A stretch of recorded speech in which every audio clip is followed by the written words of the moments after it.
Señoras, señores, muy buenas noches y bienvenidos a esta nueva instancia del ciclo Argentina y el Mundo, organizado por las fundaciones Hamburgo y Cultural Santiago del Estero. Este nuevo encuentro, en el 2013, persigue los mismos objetivos que dieron nacimiento a esta idea: acercar al ciudadano santiagueño a aquellos exponentes más esclarecidos del pensamiento argentino, con una variedad en los matices expositivos y de sus tendencias que ha abarcado no solo lo político, sino también lo económico. Así, también hemos tenido la presencia de algunos representantes extranjeros, como los expresidentes Lacalle del Uruguay y Frei de Chile. Esta noche tenemos un invitado especial que ya nos visitó oportunamente, el doctor Santiago Kovadlov, que va a abordar el tema pasado y presente, configuración política actual en la República Argentina. Quiero recordarles que luego de su exposición, y como es habitual en este ciclo, podrán ustedes formularle preguntas al disertante a través de las señoritas que van a estar ubicadas a ambos lados de la sala y que nos van a acercar esas preguntas para trasladarlas al conferenciante. Voy a invitar al presidente de las entidades organizadoras, doctor Néstor Carlos Ick, a presentar a nuestro invitado.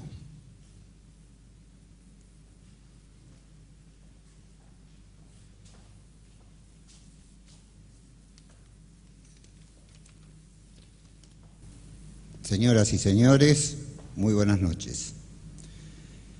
En nombre de las fundaciones Hamburgo y Cultural Santiago del Estero, organizadoras del ciclo Argentina y el Mundo, tenemos el grato placer de recibir en esta nueva etapa del mismo a una personalidad de la cultura nacional como es el doctor Santiago Kovadlov, a quien ya tuvimos como invitado en este mismo ciclo en agosto de 2010, aquella vez exponiendo sobre el miedo a la política.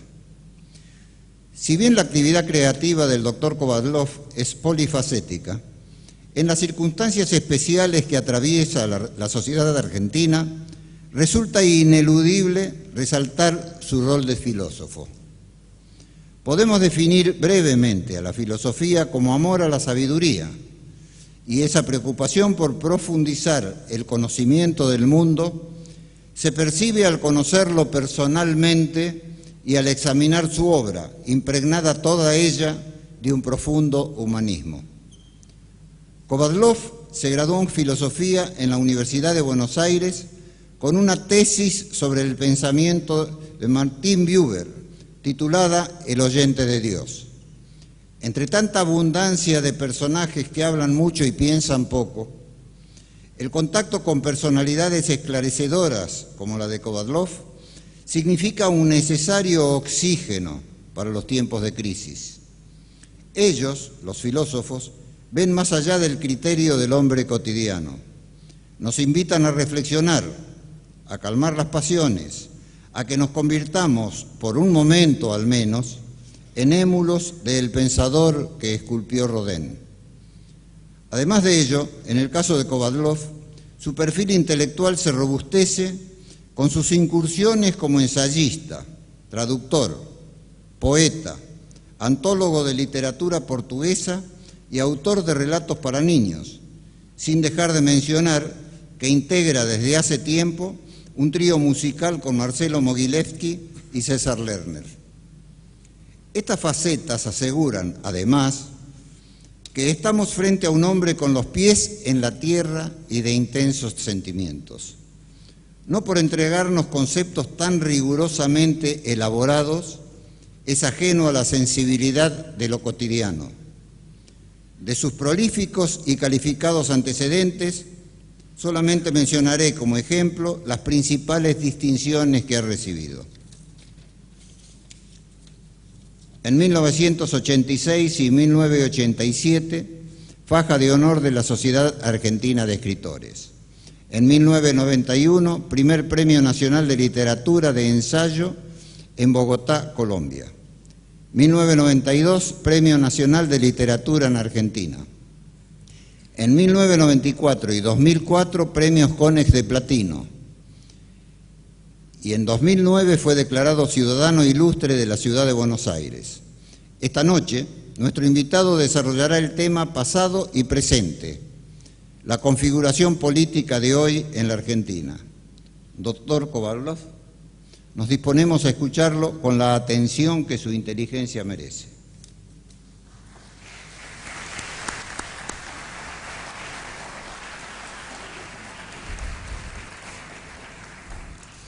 Mi agradecimiento, entonces, a quienes hacen posible este ciclo de encuentros en esta casa, a ustedes que han tenido la generosidad de darle sustento con su presencia y compañía para mí en esta noche, mi gratitud más profunda. Querría yo desplegar hoy con ustedes algunas consideraciones sobre el pasado y el presente y el modo como esa interacción entre el pasado y el presente incide en la configuración política de nuestro país.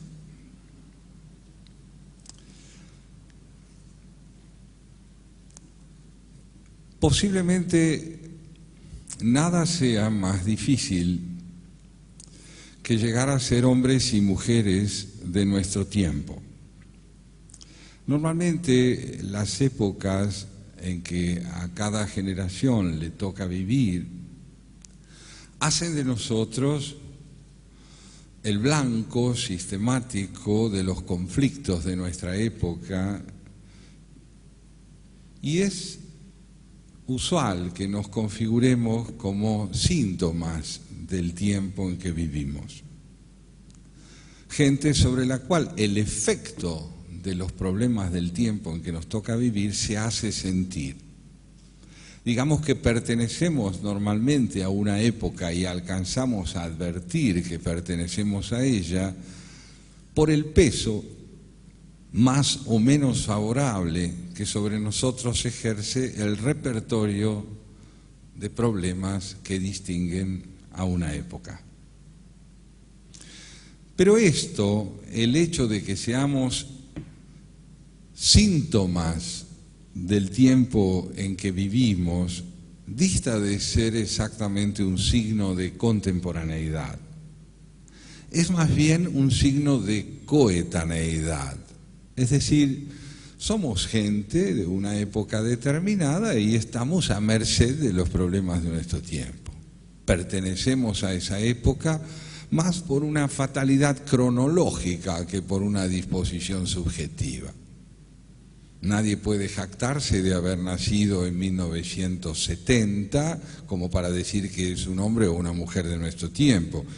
El hecho de que haya nacido en 1970 es el resultado afortunado de una noche en la que no intervinimos. Me parece que justamente la coetaneidad es no un atributo subjetivo, sino una fatalidad cronológica. No así la contemporaneidad. Ser contemporáneos, es decir, hombres y mujeres de nuestro tiempo, significa saber cuáles son los rasgos distintivos de ese tiempo. De qué modo se vertebra en nosotros, a raíz de esos rasgos distintivos, la relación entre lo subjetivo y lo objetivo, entre lo privado y lo público, de qué manera los dilemas de nuestro tiempo inciden en la configuración de nuestro pensamiento, ¿De qué forma nuestra sensibilidad está condicionada por un repertorio de conflictos y de posibilidades que deciden la orientación que nuestra percepción de las cosas tiene? Digamos, ser contemporáneos es una posibilidad y seguramente es la gran posibilidad que abre una buena educación. La finalidad más alta de la educación, si fuese tenida en cuenta, es formar hombres y mujeres contemporáneos, es decir, capaces de discernir los rasgos distintivos de nuestro tiempo. ¿Cuáles son esos rasgos distintivos de nuestro tiempo? ¿En qué época nos toca vivir a nosotros que estamos reunidos en una noche a inicios de la segunda década del siglo XXI y que provenimos en general de mediados del siglo XX o de la segunda mitad del siglo XX, que hablamos el español en un país que tiene 200 años?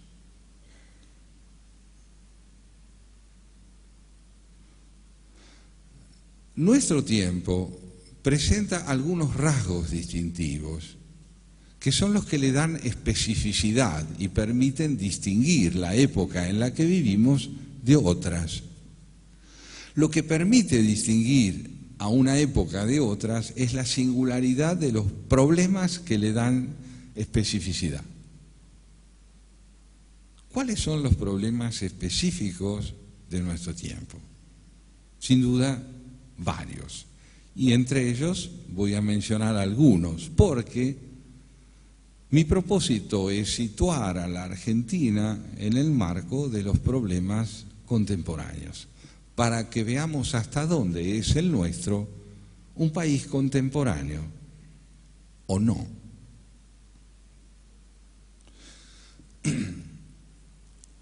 Durante centenares de miles de años,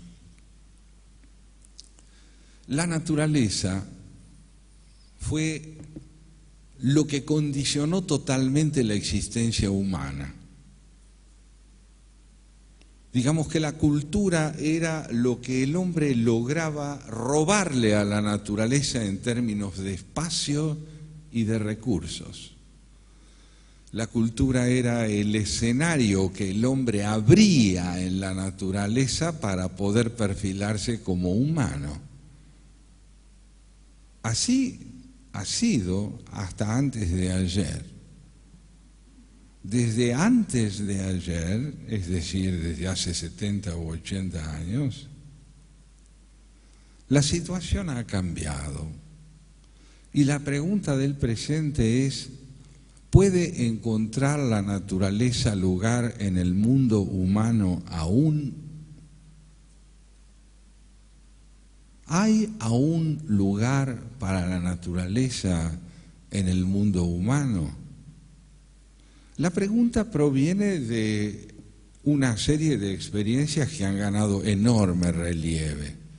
La extinción de las especies, la contaminación ambiental, la contaminación sonora, la dificultad para integrar el desarrollo humano en el marco de una naturaleza que pareciera condenada a agonizar por obra del desarrollo.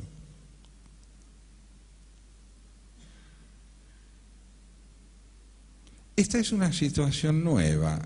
Nuestra especie no tiene experiencia en el hallazgo de soluciones para el problema que implica la conciliación entre los intereses del desarrollo y la subsistencia del medio ambiente. No sabemos muy bien qué hacer.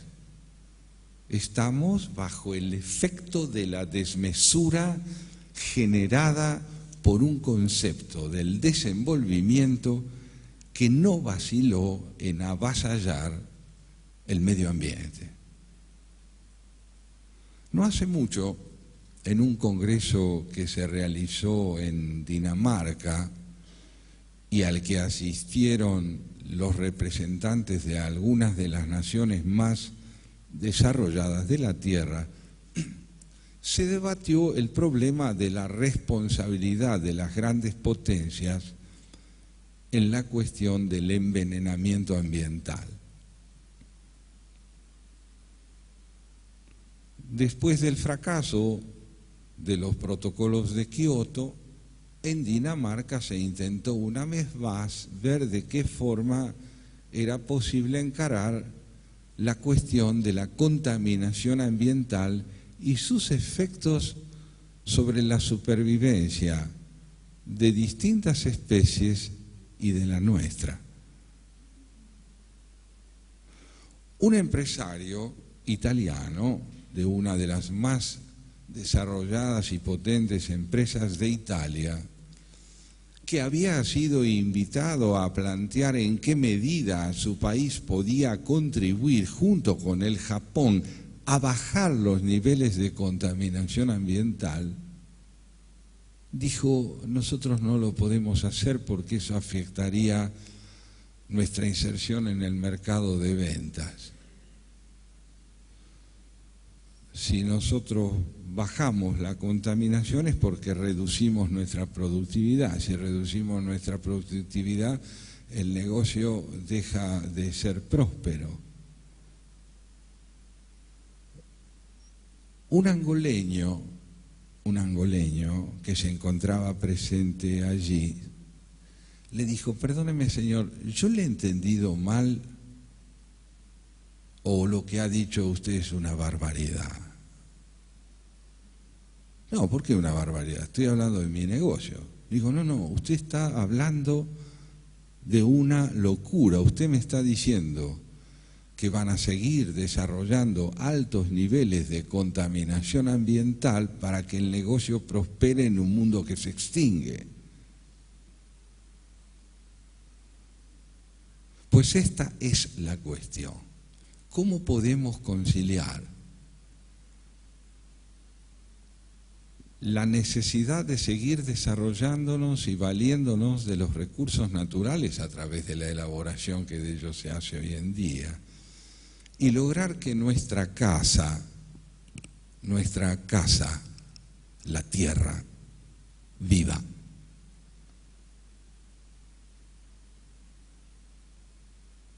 No lo sabemos aún. Es un problema nuevo, es un problema de nuestro tiempo. He ahí uno de los problemas de nuestro tiempo. ¿Qué hacer con una naturaleza que cuando no es tomada en cuenta como protagonista de la vida, reacciona patológicamente y no solo se enferma, sino que enferma? Otro problema característico de nuestro tiempo es el desenfrenado desarrollo demográfico de la vida humana en el planeta.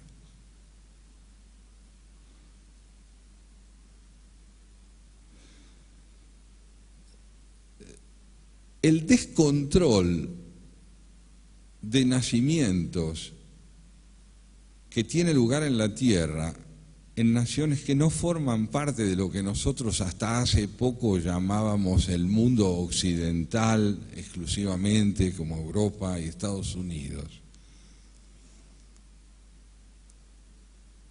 ha generado un interrogante acerca de qué ocurrirá en el planeta hacia el año 2030, cuando se supere el número de 50.000 millones de habitantes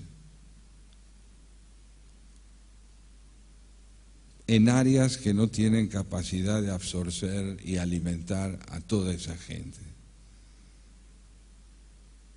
¿Es posible el control demográfico? China lo ha iniciado. En África no, en América Latina tampoco. En Europa no solo hay control demográfico. En Europa se están, por ejemplo, también en Italia, cerrando los jardines de infantes porque no hay niños. se extiende la vida de los mayores y no irrumpen niños. Y Europa al mismo tiempo enfrenta el problema de la inmigración que quiere ingresar al viejo mundo, pero está muy controlada porque no se sabe cómo absorberla.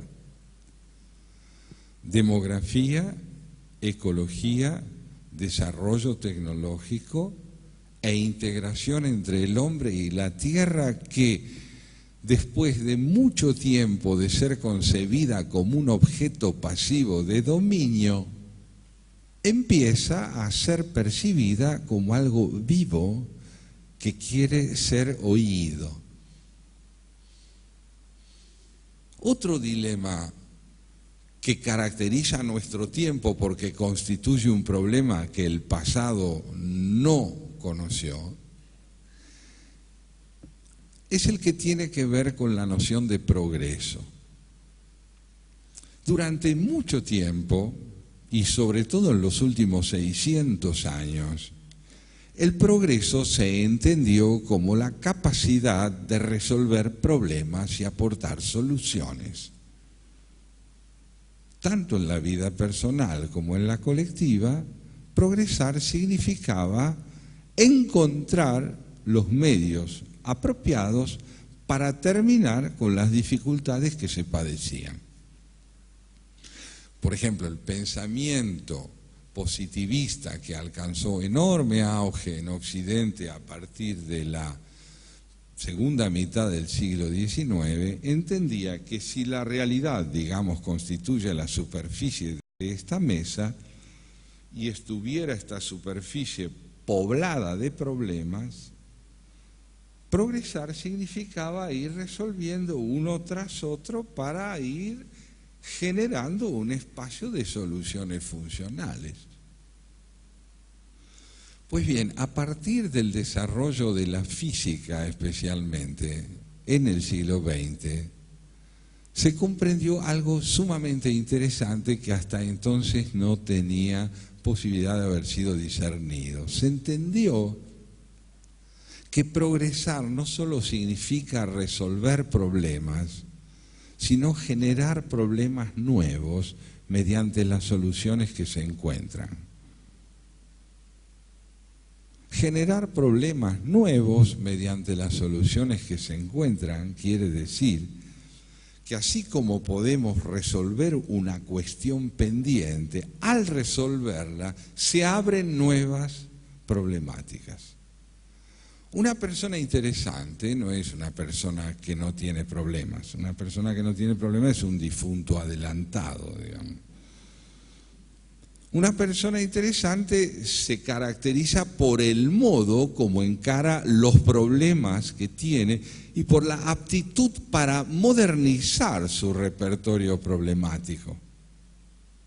Lo que uno quiere cuando quiere encontrarse con alguien interesante es encontrarse con alguien que renueve el repertorio problemático que lo afecta y evidencie imaginación para solucionar viejos problemas y abrirse camino hacia nuevas cuestiones.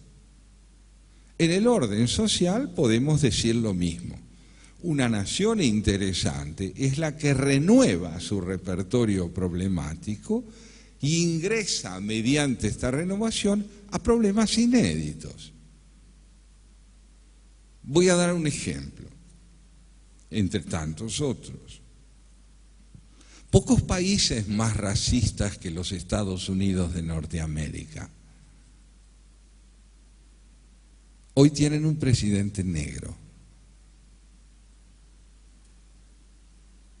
Han logrado hacer de un prejuicio padecido a lo largo de toda su historia un problema resuelto mediante la consistencia de su sistema democrático. Y ahora tienen otros problemas. No es que el prejuicio dejó de existir en Estados Unidos, es que lo han derrotado políticamente.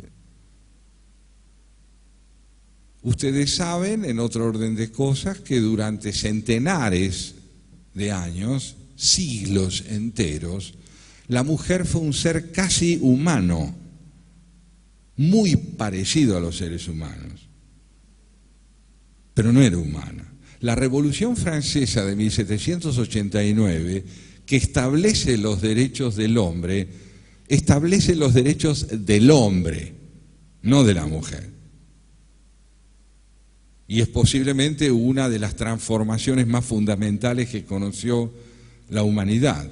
Pero la mujer no formaba parte de los destinatarios de lo que se llamó los derechos naturales del hombre. Más tarde se lo logró, y hoy más que nunca. La renovación del repertorio problemático padecido por una sociedad o una civilización no nos da ingreso a un mundo aproblemático, nos da ingreso a un mundo de renovación problemática. Y esto se llama progreso. Si progresar significa esto, ser progresista quiere decir trabajar incesantemente para eludir los riesgos de la repetición y de la monotonía problemática y de la redundancia que gobierna el pensamiento, para apartarlo de la reflexión y sumergirlo en el campo de las siglas y de las consignas que no son expresión del pensamiento, sino de la subordinación del pensamiento a la necesidad de obedecer. Ahí tenemos otro problema característico de nuestro tiempo. Si el progreso es la renovación problemática, podemos echarle una ojeada al mundo y ver dónde están los países progresistas y dónde no. Un tercer tema fundamental de nuestro tiempo, que hace a la posibilidad de discernirnos como seres contemporáneos que pueden hablar de lo que les atañe en términos de época que les tocó vivir, tiene que ver con el conocimiento.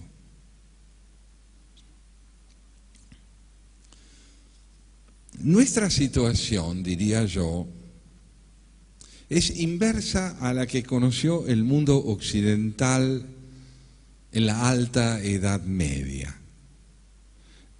El rasgo prototípico de la Alta Edad Media occidental era el de una profunda fragmentación geopolítica que se traducía en la vigencia del sistema feudal, segmentos de poder político disociados, una profunda fragmentación geopolítica y una honda intención de unidad cosmovisional brindada por el pensamiento católico romano.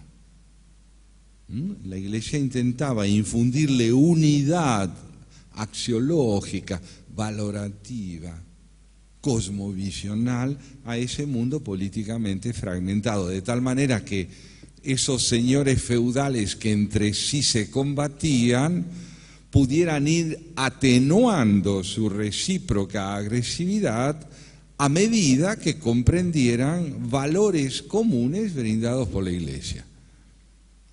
Pues bien, la nuestra es la situación inversa.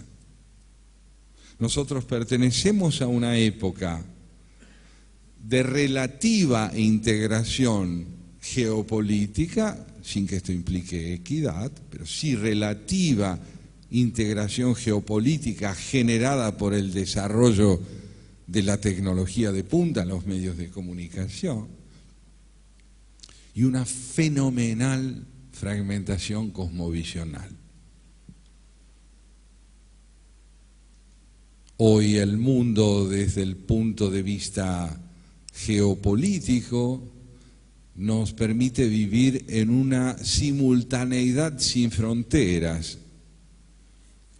Esa puerta que está al fondo del salón no le impide ver esta charla a los que están afuera.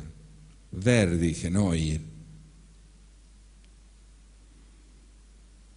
Virtualmente hablando, yo podría estar conversando, como de hecho me ocurrió en otras oportunidades, con un pensador francés que está instalado en Toulouse y cambiamos ideas sobre el presente, porque el tiempo no afecta, ni el espacio afecta la experiencia del intercambio simultáneo fuera del terreno de esos parámetros que hasta ahora fueron condicionantes, espacio y tiempo.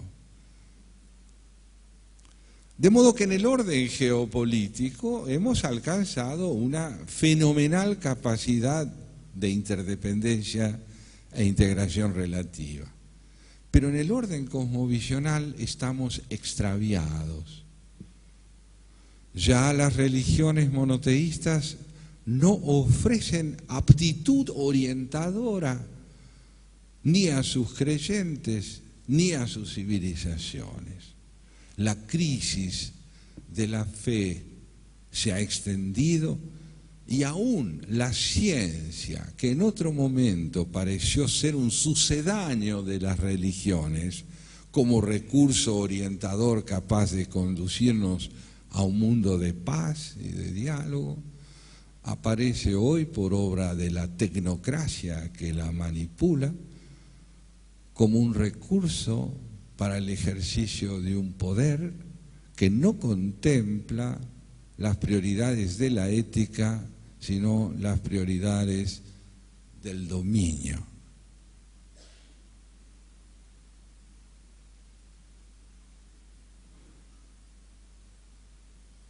Vivimos en un mundo donde no hay más universidades, solo hay facultades. Las facultades facultan, es decir, lo habilitan a uno para el ejercicio de una profesión determinada. Pero no hay más universidades porque el rasgo distintivo de la cultura universitaria es la integración de la diversidad de ofertas cognoscitivas en una cosmovisión integradora que permita entender cuál es la relación entre la ética, el civismo y las distintas formas de saber. Cada cual está en lo suyo, es un especialista de lo suyo, es un serio profesional en lo suyo, pero no entiende desde lo suyo qué tiene que ver con otros campos del conocimiento. Por ejemplo, es razonable suponer que en la presentación de un libro de poemas no figure un biólogo en la mesa. ¿Por qué es razonable? Y bueno, ¿qué tiene que ver un biólogo con la poesía? Decimos con sospechosa espontaneidad. Si el libro es de poemas, habrá poetas. Y si la mesa gira en torno a los problemas del ADN, es razonable que allí no haya un novelista. Nos parece que los campos del conocimiento están suficientemente escindidos como para que el diálogo transdisciplinario no tenga lugar. Pero no solo esto. La desaparición de las universidades, es decir, del espíritu universitario que orquesta en un proyecto unitario la diversidad de las formas de conocimiento, aparece incluso en los campos particulares. Antes los médicos tenían pacientes, ahora tienen órganos enfermos. Se ocupan de órganos enfermos. En la pieza 207 hay un hígado inflamado. El médico ya no dialoga normalmente, excepcionalmente sí, pero normalmente, no dialoga con un sufriente. No es alguien que sufre aquel a quien el médico le presta su servicio. Es una enfermedad. No tiene mucho tiempo para escucharlo porque las obras sociales, entre otros servicios que han prestado, han contribuido a disminuir el tiempo de tolerancia en el encuentro del médico con su paciente. El dolor ha perdido valor subjetivo y ha contribuido esta pérdida de idea de relación entre las partes, hacer incluso de la vejez un fenómeno inédito y característico de nuestro tiempo. Posiblemente no nos haya precedido ninguna época en la cual los hombres hayan vivido más tiempo, salvo la etapa bíblica de la que no tenemos pruebas fehacientes de que haya ocurrido lo que allí se dice. Pero lo cierto es que hoy los hombres viven muchos más años que antes y a medida que alcanzan edades avanzadas, sin embargo, pierden significación. Un hombre puede vivir más años, pero deja de tener valor protagónico en el diálogo con sus semejantes y su tiempo después de los 55 o 60 años. Dura más, pero vive más. Los centros geriátricos han contribuido a hacer más amena la vida de los que deben durar más. Pero la significación de la vida personal ha ido perdiendo consistencia a medida que no se espera de las personas mayores ningún aporte significativo en torno al significado de la vida. ¿Qué puede decirnos una persona de 80 años acerca de lo que es la vida, dicen los inmortales de 45? Esta intrascendencia progresiva de la vejez no es incompatible con el desarrollo de cuidados objetivos cada vez mejores, más satisfactorios, que permiten prolongar en el tiempo la presencia de las personas. Y de hecho, uno de los problemas fundamentales de nuestro tiempo vinculados a esta cuestión del conocimiento es que hemos ido desarrollando una enorme aptitud para la resolución de cuestiones objetivas, pero se ha ido produciendo simultáneamente un hondo empobrecimiento subjetivo. Mediante el uso reiterado de ese hacha de sílex que los varones llevamos en la cintura y las mujeres en la cartera, llamado móvil, podemos hablar cada vez más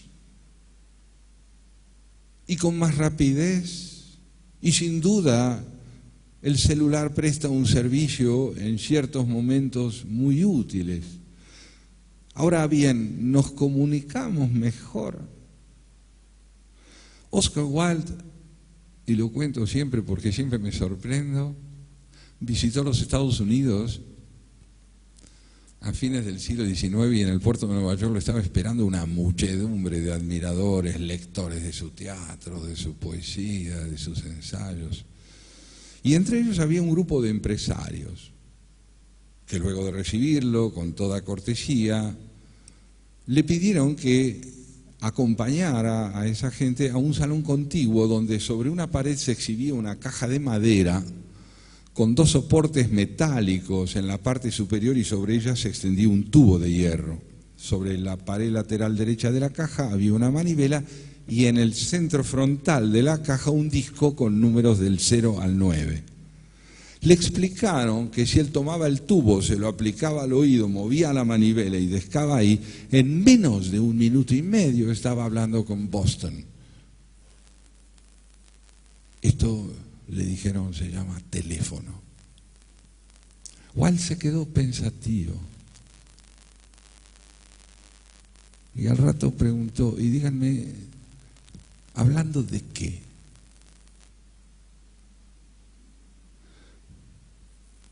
Esta es la cuestión.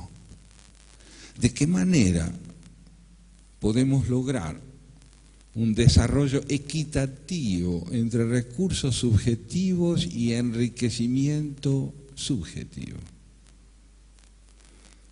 ¿Qué entendemos hoy por educación? El mayor desafío de nuestro tiempo en términos de educación es la capacitación espiritual de aquellos que pueden utilizar los recursos tecnológicos que ninguna otra época conoció como los que nosotros tenemos, pero que, instrumentados por una subjetividad empobrecida, terminan por convertir al llamado usuario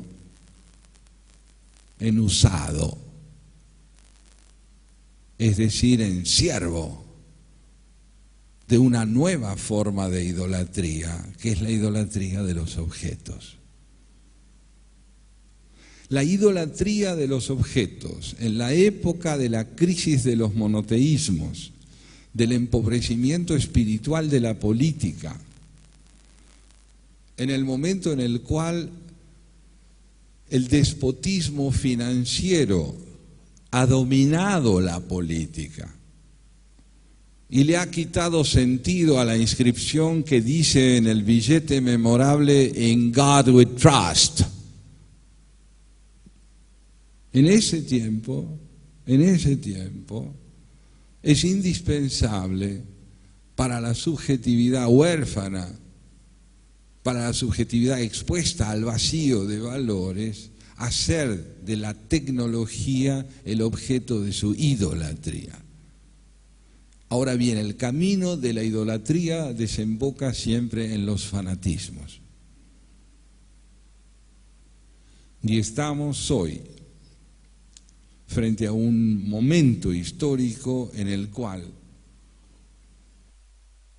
el empobrecimiento de las democracias occidentales ha ganado una acentuación que debe despertar en nosotros la pregunta en torno al proceso de decadencia de Occidente.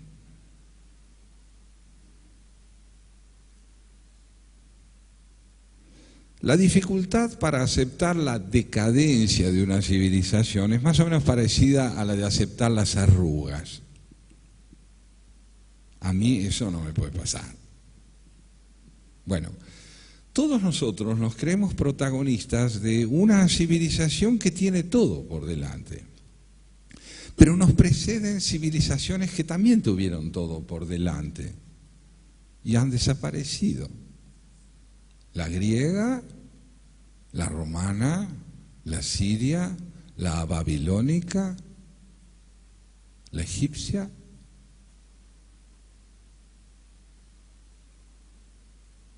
Han perdido protagonismo, eso quiere decir decadencia.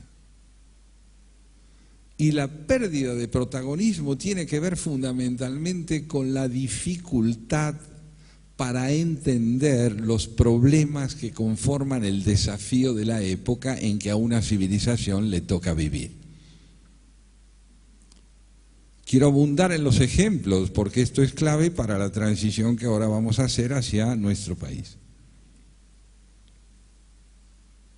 Portugal en el siglo XIV entendió qué era el porvenir y se convirtió en la potencia europea marítima más importante de su tiempo, porque entendió qué era la navegación, qué era la geografía, qué era la astronomía y qué era un astrolabio y cómo se hacía un mapa. En el siglo XIV entendió todo esto. En el XVI empezó a dejar de comprender qué nuevos problemas resultaban de las soluciones que había encontrado. No entendió bien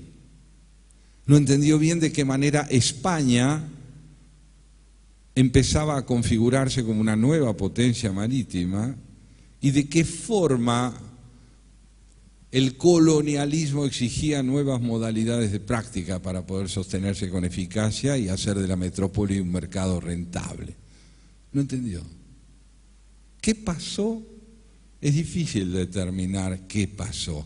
Lo evidente es que no entendió.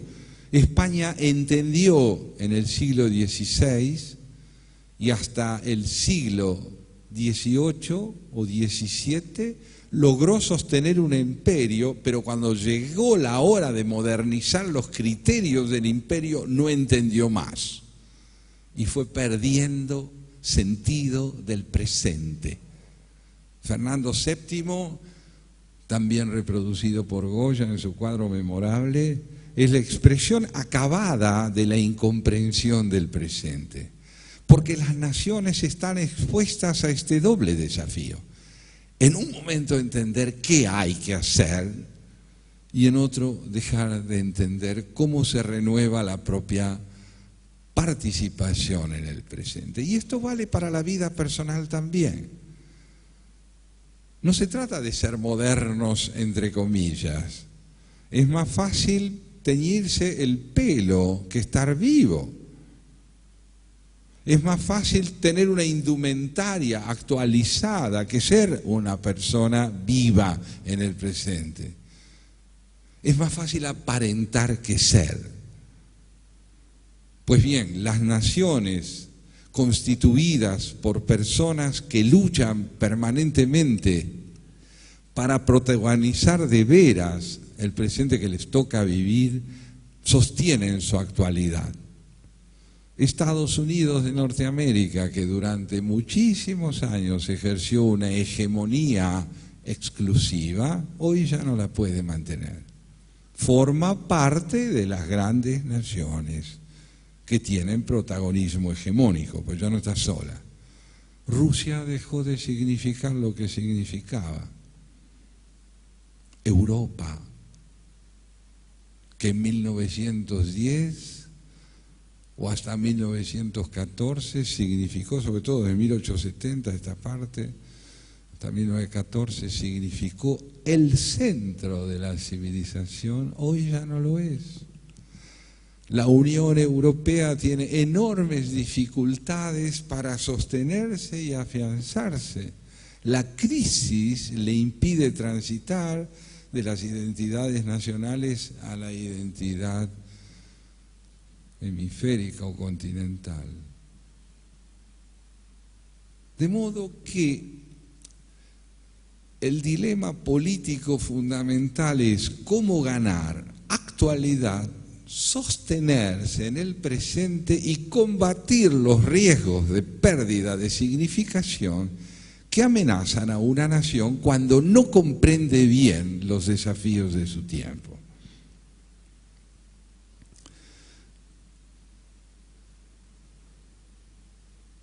No hay recetas para salir de esta encrucijada. Hay oportunidades, hay dirigencias lúcidas y hay dirigencias que no lo son. El talento personal, la cultura de una sociedad, el discernimiento claro a través de las relaciones con otros pueblos de lo que está sucediendo, el intercambio entonces, son condiciones necesarias para esta lucha constante por el sostenimiento en el campo de la presencia. Quiero entonces dedicar la segunda parte de esta exposición y en el marco de este escenario problemático que presentaba, hablar un poco de nuestro país. No es que quiero pasar a otro tema. Quiero hablar del modo como los problemas de nuestro tiempo y del mundo se juegan en este contexto al que llamamos la Argentina.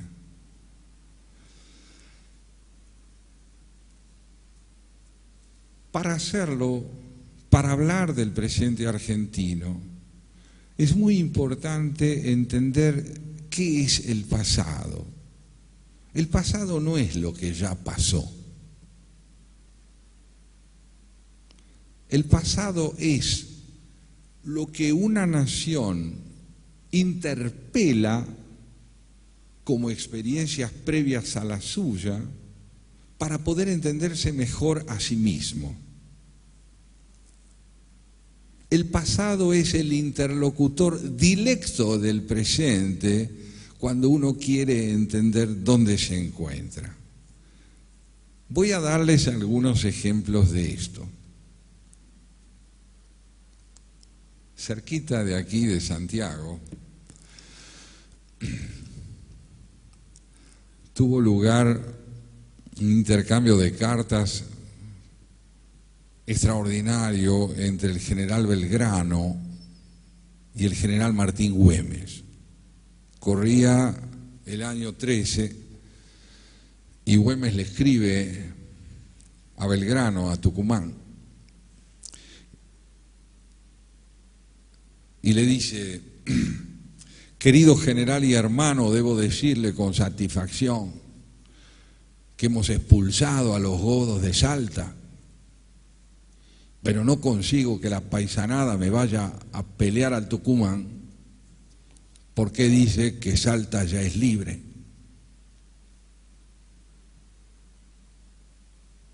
Belgrano le contesta: querido general y hermano, me convence a la paisanada de que Salta queda en Tucumán. Ahí tienen ustedes el indicio clave de un hombre moderno. La paisanada, corajuda como fue, no era moderna, era valiente. Había peleado por la independencia de ese feudo llamado Salta, pero no tenía idea de lo nacional. La idea de lo nacional estaba en la cabeza de Belgrano y en la cabeza de San Martín, quien, formando el ejército de los Andes, encuentra enormes dificultades de Buenos Aires para encontrar el apoyo que deseaba, salvo en Pueyrredón, que más o menos lo apoya y le manda, sí, todo lo que puede en términos de armas, alimentos, animales. Pero en un momento dado, Pueyrredón ya no le manda más, le dice: mire, general San Martín, yo le mando ahora 600 burros, le mando 475 caballos, 2.000 fusiles, 6.000 bayonetas y todas las municiones que le mando, y no me pida más, porque lo que usted quiere hacer es imposible.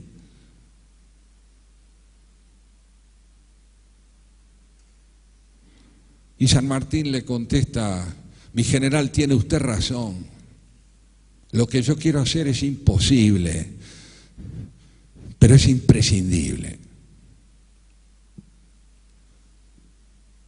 Yo no sé si se oye bien.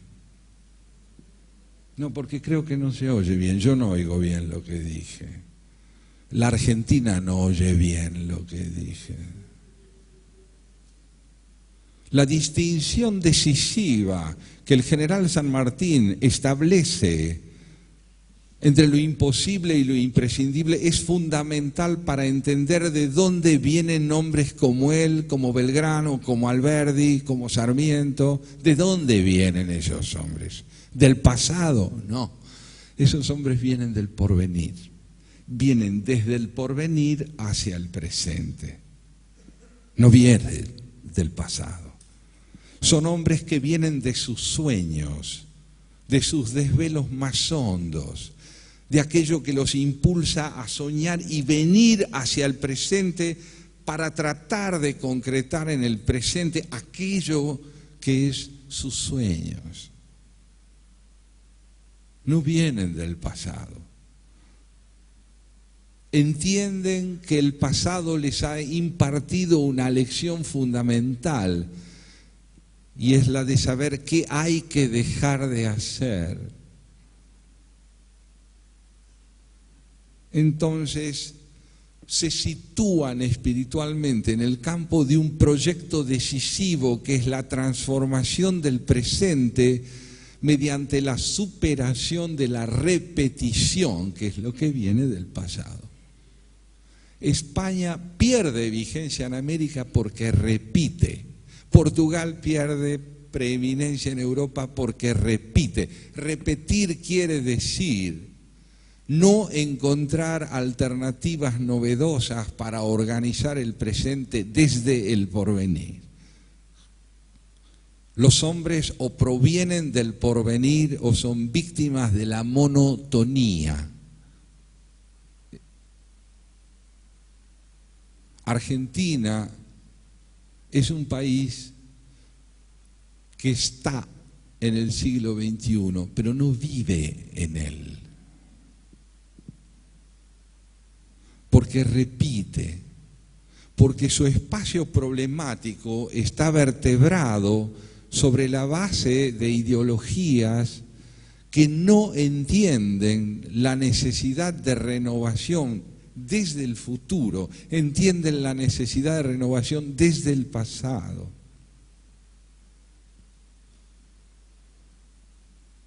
Argentina corre el riesgo de ser un país arcaico porque los cambios que introduce en su concepción de lo político se asientan en figuras arcaicas, como son los liderazgos fuertemente personalistas, hegemónicos, providenciales, que intentan someter la ley a las exigencias del poder y no el poder a la sujeción a la ley.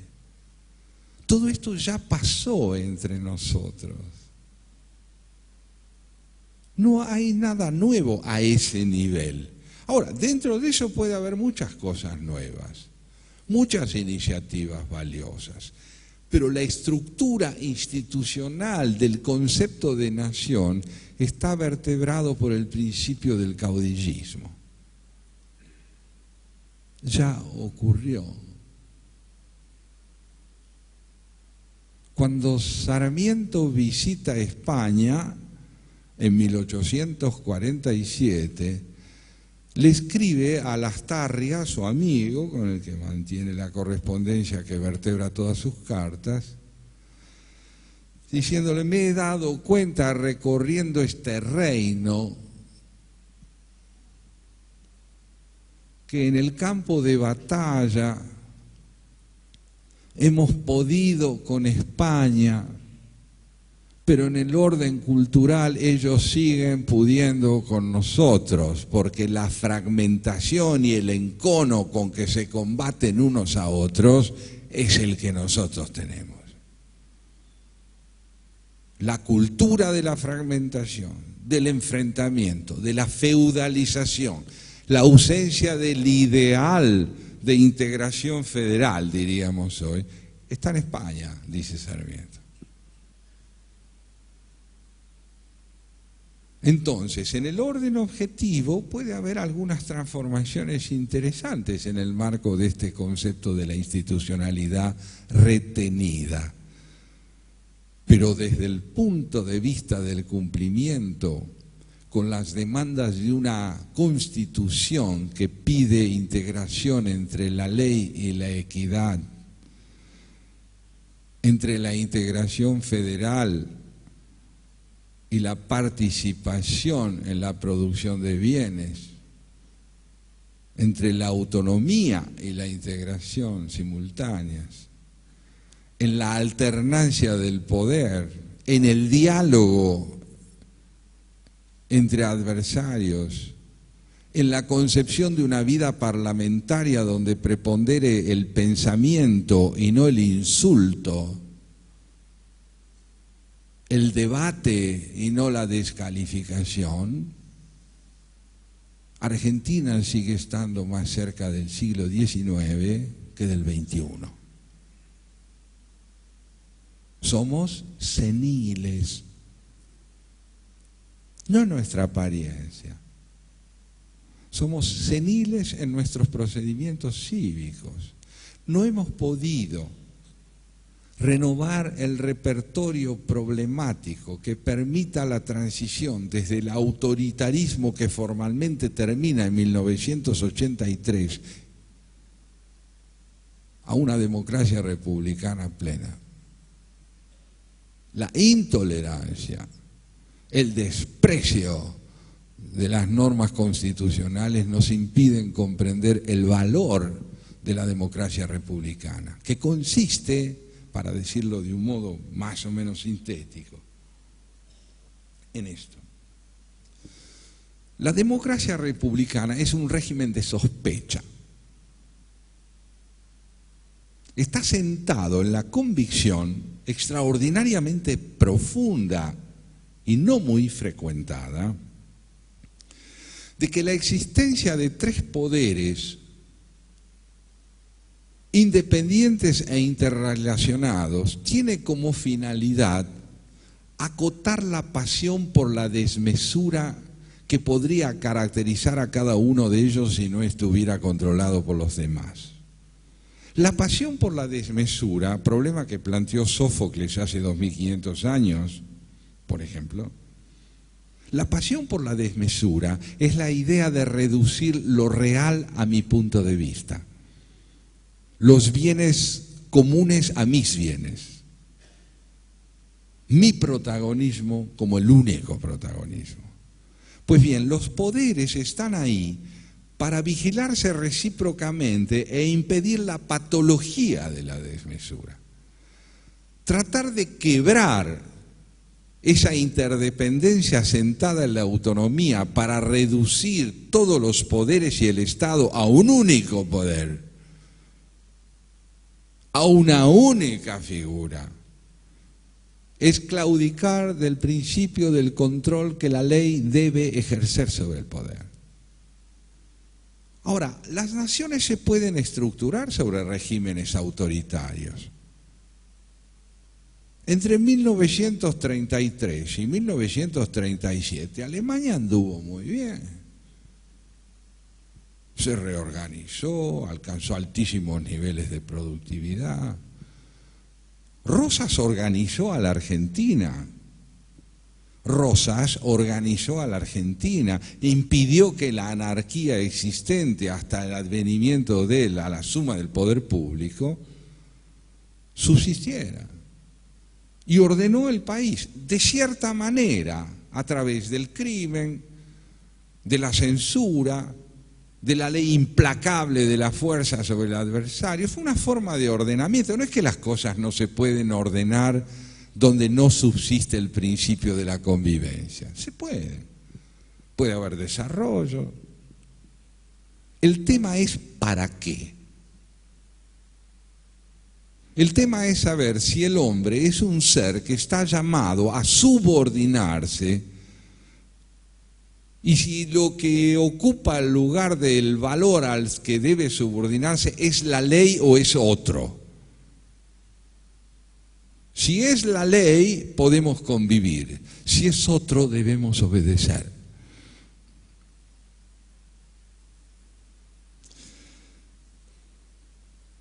Me parece a mí que el modelo del caudillismo, fuertemente arcaico porque forma parte de nuestra tradición histórica, recupera vigencia en la Argentina toda vez que es preciso vertebrar la vida constitucional con equidad. Y eso se debe a nuestra ausencia de cultura cívica. Tenemos una Constitución, lo que ocurre es que la Constitución no nos tiene a nosotros.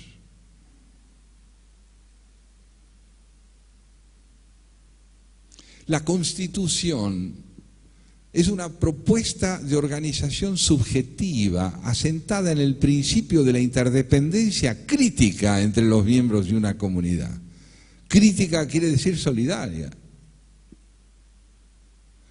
En ese sentido, entonces, yo me atrevería a decirles que Argentina aún no tiene pasado, está en el pasado. Somos hombres y mujeres previos al tiempo cronológico en el que estamos. Hay un cuadro memorable que está exhibido en la Casa de Gobierno de Buenos Aires, donde se ve al general Belgrano en el momento en que está haciendo jurar la bandera a sus soldados, ¿no? Y entre los que celebran el acto, siempre me llamó la atención, sobre el lado izquierdo, más bien hacia el frente, hay un hombre de civil. Estamos 1820, ¿no? Estamos más o menos cerca de 1820. El hombre está vestido del siguiente modo, tiene una casaca, de esas que los franceses llaman culotte, ¿no es cierto? Una especie de saco con dos aperturas traseras, muy ajustado al cuerpo, medias que le cubren toda la pierna y zapatos con hebilla, y un chaleco debajo también muy ajustado. Está vestido como un hombre del siglo XVIII. No está vestido como un hombre del siglo XIX, está vestido como un hombre del siglo XVIII. Es un hombre grande. Esas son sus costumbres. A él le parece que la moda moderna no es tampoco tan interesante. Entonces se siente más cómodo con la indumentaria de fines del siglo XVIII. Pero está jurando la bandera, es decir, es un hombre del presente en su actitud, aunque su indumentaria lo presente como un hombre del pasado. Me parece que nosotros tenemos que preguntarnos cómo podemos hacer para estar a la altura de nuestra indumentaria, es decir, llegar a ser suficientemente modernos también en nuestra forma de concebir el presente y el porvenir. ¿Cómo podemos hacer para convertir nuestra experiencia del fracaso político en un capital de crecimiento y no en una fuente de reiteraciones? Quiero subrayar algo para que se me entienda un poco mejor tal vez. Yo no creo que este gobierno y los dos anteriores no hayan tenido logros. Yo creo que los han tenido, y muy importantes. Con el primer gobierno de Kirchner se pudo paliar la pobreza de este país. Se han promulgado leyes en el Parlamento de extraordinaria importancia, como las que se promulgaron en la época de Alfonsín, acerca de la paternidad compartida en aquel entonces, acerca de lo que hoy podríamos llamar el derecho a la igualdad sexual. Se han promulgado leyes muy importantes sobre la aportación de fondos a las familias mediante la Ley Universal por Hijo. No es que no se han hecho cosas importantes, pero el marco político en el que se han llevado a cabo estas iniciativas han hecho de la conciencia cívica republicana un enemigo. Y por lo tanto han tratado de afianzar el poder sobre un modelo de hegemonía implacablemente personalista. Y esto afecta a la conciencia crítica y la posibilidad del intercambio, del diálogo, de los consensos. Pero ¿quién ha contribuido a la destrucción de la fe en la democracia republicana? Esto no es obra de los Kirchner, de ninguna manera.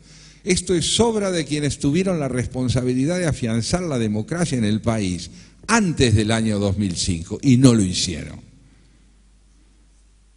Quienes han fracasado fueron los que en nombre de la democracia republicana fueron llamados a ejercer el poder y lo bastardearon. De modo que lo que el gobierno del Frente para la Victoria recoge cuando llega al poder es la ruina de la democracia en la sensibilidad colectiva, el descrédito de la democracia, el sentimiento de que la democracia se ha burlado de la ciudadanía.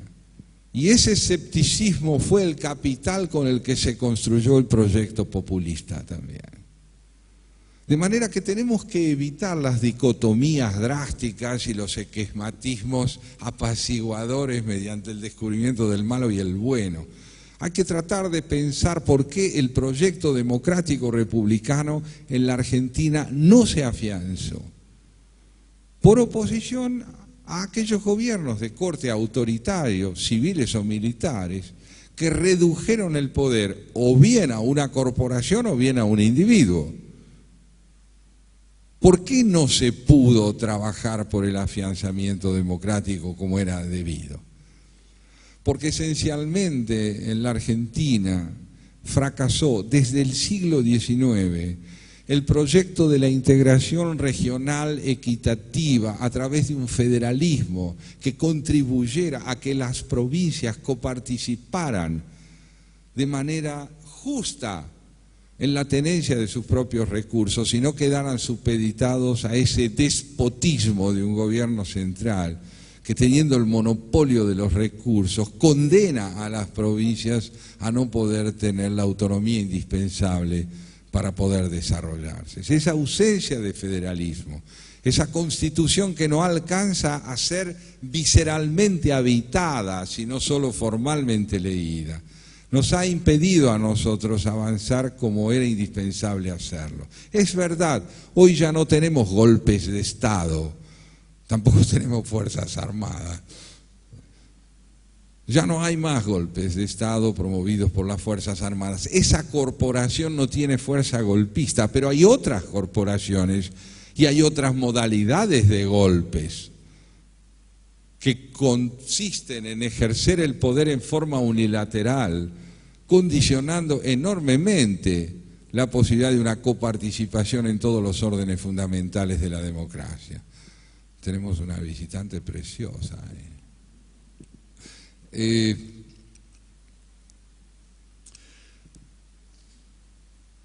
Me parece entonces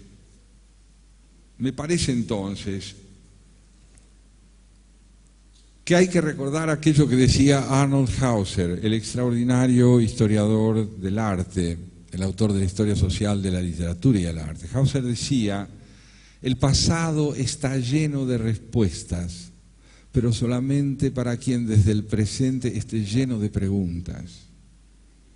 Con esto tocamos el punto último que quiero plantearles, y es el de la educación.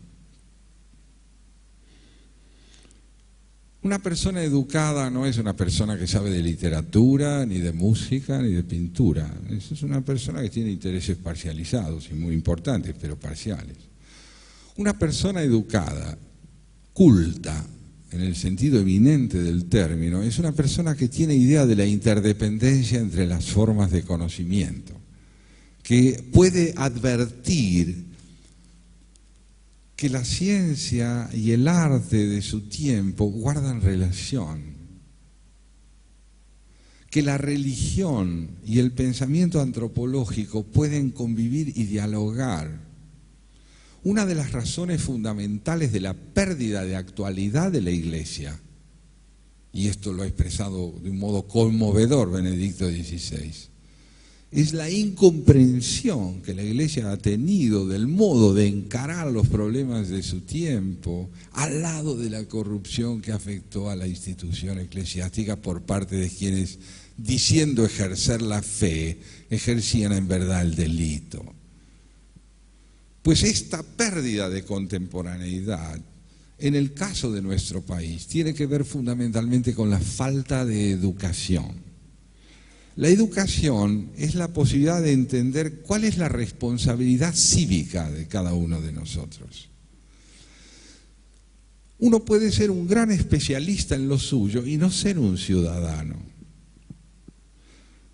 Los políticos astutos, que saben que es posible tener formación profesional y no ser un ciudadano, son aquellos que dicen: síganme,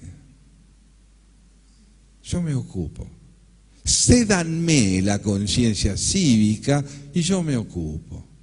Ustedes, cada uno en lo suyo, cada uno en su corporación. Si el campo anda mal, que los del campo salgan. Si anda mal la CGT, que salgan los obreros.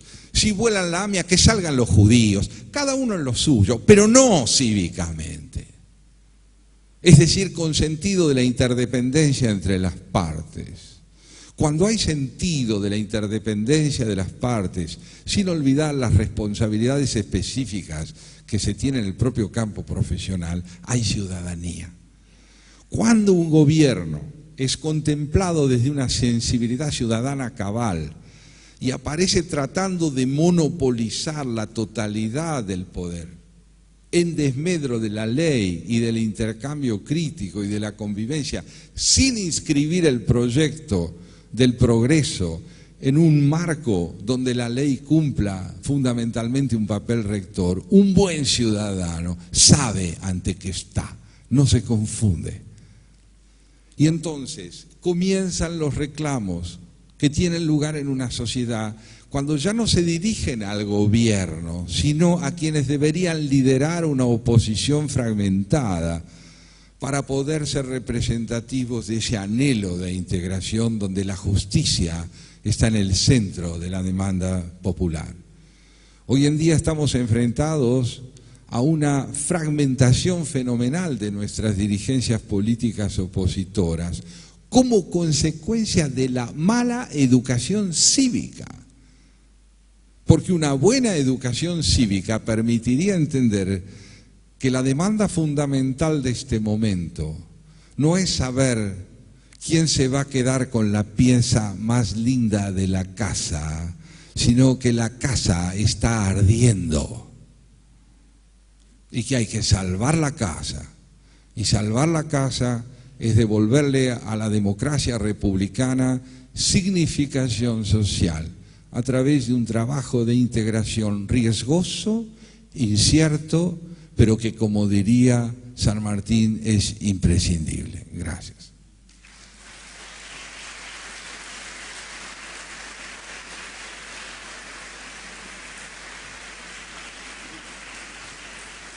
Muchas gracias.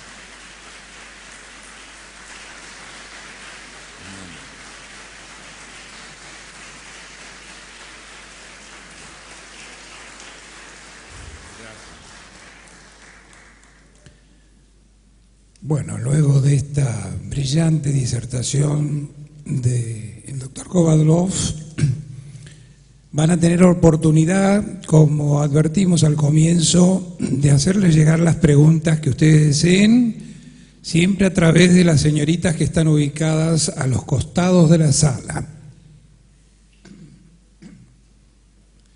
Mientras tanto, quiero comentarles, porque he visto a algunos de los asistentes tomando notas de la conferencia, que quienes deseen encontrarse nuevamente con los conceptos del doctor Kovadlov tienen alternativas a través de la gestión que habitualmente realizamos para que sea reproducida por televisión mediante la intervención de Canal 7. Ya daremos oportunamente las fechas de exhibición de esta conferencia, y también en la parte escrita.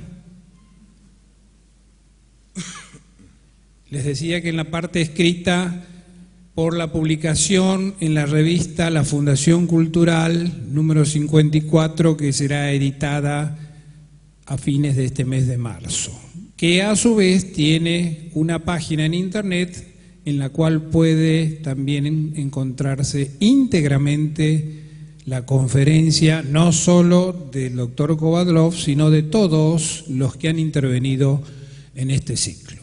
Bueno, vamos a ver algunas de las preguntas.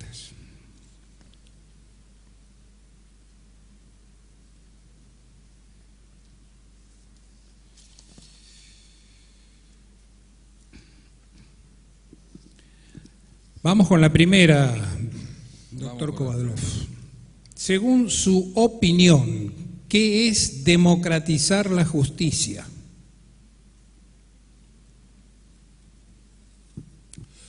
Ustedes me van a permitir que entienda yo que las respuestas que se deben brindar a una pregunta, en la medida en que quieren ser serias, no se limiten a un enunciado puntual sobre el presente, sino que desemboquen en el presente.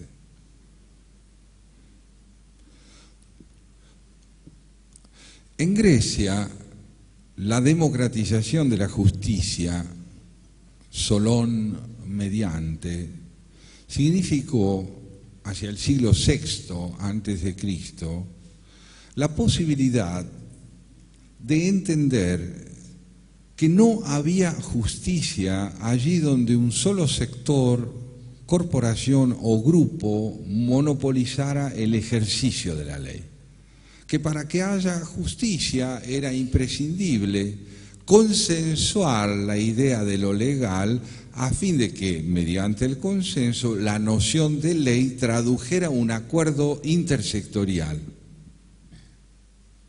Así es como se pasó de la ley ejercida por el poder a la ley ejercida por la comunidad a través de representantes que habían consensuado cuál era el significado de la noción de lo legal como algo representativo de la totalidad de la comunidad. Pero también, y esto lo profundizaron los romanos de manera excepcional, se entendió que para que la justicia pudiera pronunciarse, es decir, enunciarse de un modo que fuera equitativo, lo indispensable era que no hubiese un sector social determinado que manipulara los pronunciamientos de la justicia, de tal forma que cuando el juez procedía, estaba procediendo con la equidistancia necesaria de todos los sectores que intervenían en la búsqueda de la justicia para dar idea de un punto que no traducía literalmente los intereses de un único sector.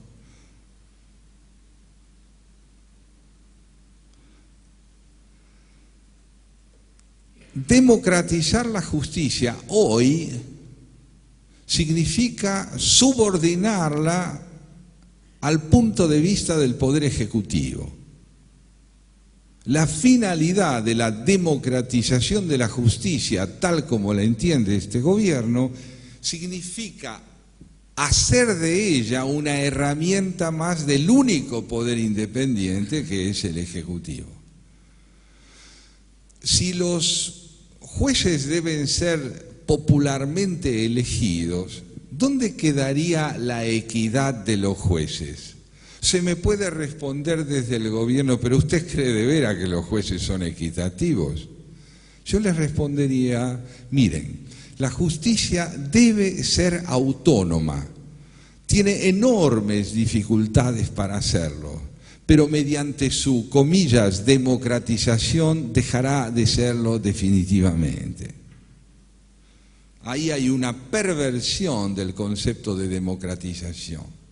Las democracias, cuando tienen estructura republicana, preservan la autonomía del Poder Judicial.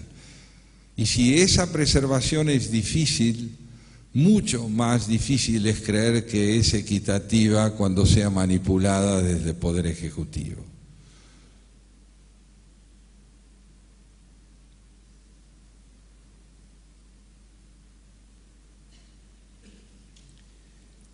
Otra pregunta dice así: la fragmentación de la oposición que menciona, ¿cuáles son los motivos y cuál la solución? Bueno, no olviden que ustedes están hablando con una víctima también. Digo, los motivos.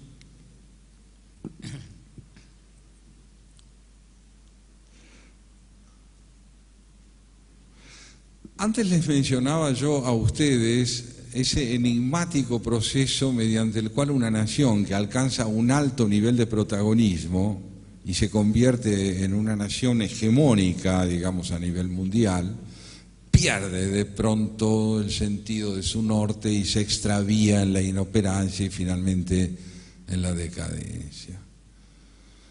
Lo mismo ocurre con los partidos políticos.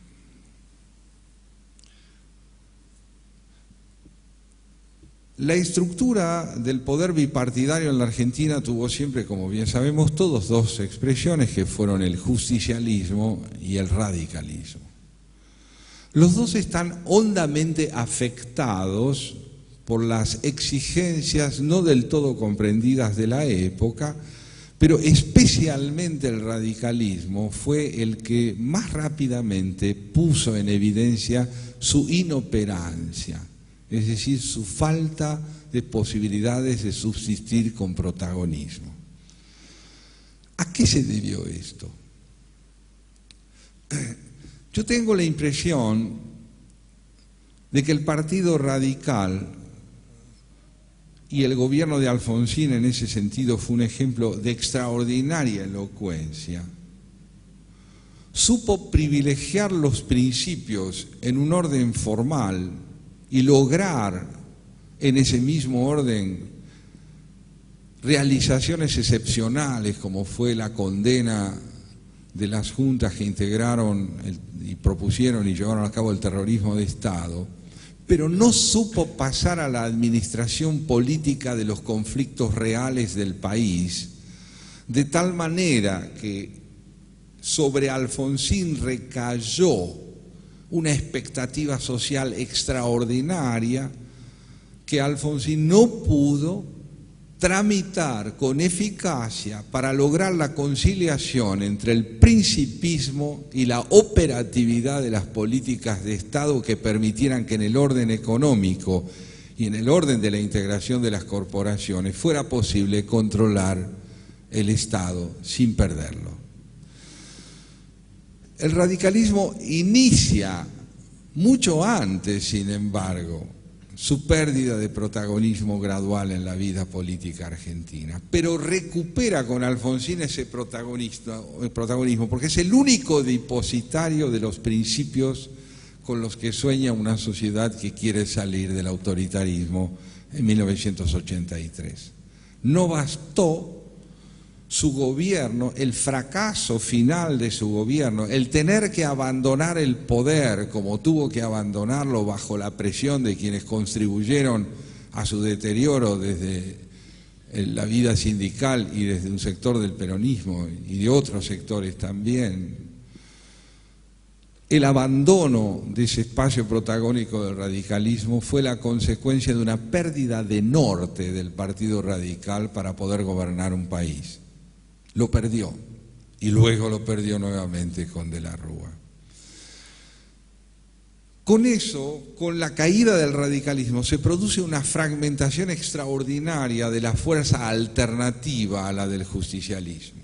Pero el justicialismo logra sobrevivir porque no responde a la misma idea normativa que el Partido Radical. Está permanentemente privilegiando la noción del poder sobre la noción de la ley. Esto le permite sostenerse en el primer plano de ese protagonismo político del que yo hablaba. Mientras que el radicalismo se fragmenta y la sociedad argentina, afín a la posibilidad de un gobierno alternativo con el peronismo, empieza a vivir en una sociedad sin partidos. No hay democracia republicana que se pueda sostener sin partidos. Por eso la sociedad argentina pasa del apasionado que se vayan todos a la convicción actual de que vuelvan algunos. Porque sin dirigencias políticas capaces de estructurar la vida partidaria, esa democracia republicana aceptada en la alternancia del poder no se puede construir. La causa de la decadencia de los partidos políticos argentinos es su falta de representatividad como consecuencia de su falta de discernimiento, de su espíritu acomodaticio, de transacciones que se han hecho para sostenerse en el poder y que han terminado por quitarle credibilidad a la oposición. ¿Cómo se sale de esto? Bueno, ante todo entendiendo, me parece a mí, que los procesos de reconstrucción de la democracia representativa, de la democracia republicana, enfrentan hoy a nivel mundial una dificultad enorme, que tiene que ver también con una crisis económica, de organización institucional y con este proceso que yo les decía antes, a mi entender, de decadencia de Occidente.